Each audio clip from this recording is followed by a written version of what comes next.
ಜೈ ಗುರುದೇವ್. ನಾನು ಈತನ್ ಆದ್ರಿತ್ 5ನೇ ತರಗತಿಯಿಂದ.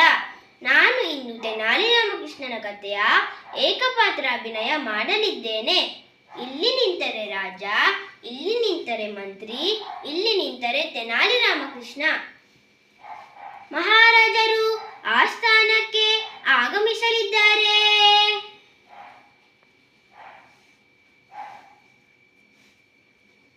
ನಾನು ನಿಮಗೊಂದು ಕಾರ್ಯವನ್ನು ನೀಡುತ್ತೇನೆ. ನೀವು ಒಂದು ಬೆಕ್ಕನ್ನು ತರಬೇಕು.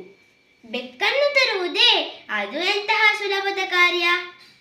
ಹೌದು, ಬೆಕ್ಕನ್ನು ತರುವುದು. ಆದರೆ ಅದು ಸಾಧಾರಣ ಬೆಕ್ಕಲ್ಲ. ಆ ಬೆಕ್ಕು ಹಾಲನ್ನು ಕುಡಿಯಬಾರದು. ಹಾಲನ್ನೇ ಕುಡಿಯದ ಬೆಕ್ಕು, ಇದು ಅಸಾಧ್ಯ ಮಹಾಪ್ರಭುಗಳೇ.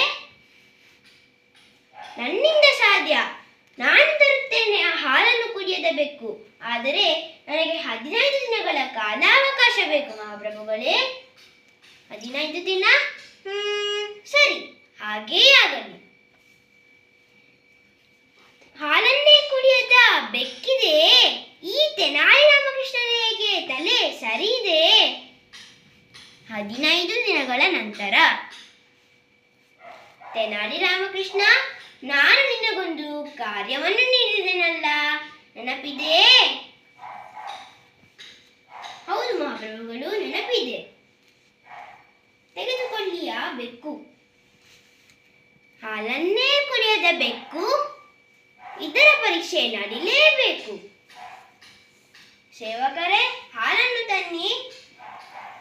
ಇಗೊಳ್ಳಿ ಮಹಾಪ್ರಭುಗಳೇ.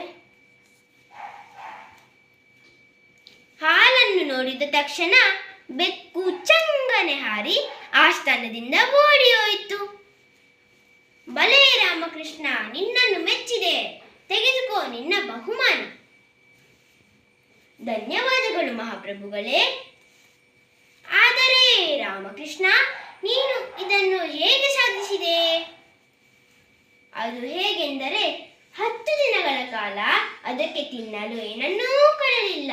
11ನೆಯ ದಿನ ಕುತ್ತು ಕುತ್ತ ಕುದಿಯುವ ಹಾಲನ್ನು ನೀಡಿದೆ. ಹೊಟ್ಟೆ ಹಸಿದಿರುವ ಕಾರಣ ಒಮ್ಮೆಲೆ ಹಾಲನ್ನು ಕುಡಿಯಲು ಬೆಕ್ಕು ಹೊರಟಿತು. ಹಾಲು ಬಿಸಿ ಇರುವ ಕಾರಣ ಅದರ ಬಾಯಿ ಸುಟ್ಟು ಹೋಯಿತು. ಆಮೇಲಿಂದ ಯಾವಾಗೆಲ್ಲ ಅದು ಹಾಲನ್ನು ನೋಡುತ್ತದೆಯೋ ಅದು ಓಡಿ ಹೋಗುವುದು. ಬಲೇ ರಾಮಕೃಷ್ಣ, ನಿನ್ನನ್ನು ಮೆಚ್ಚಿದೆ. ತೆನಾಲಿ ರಾಮಕೃಷ್ಣನಿಗೆ ಜಯವಾಗಲಿ. ಧನ್ಯವಾದಗಳು. ಶಕ್ತಿಗಿಂತ ಯುಕ್ತಿ ಮೇಲು.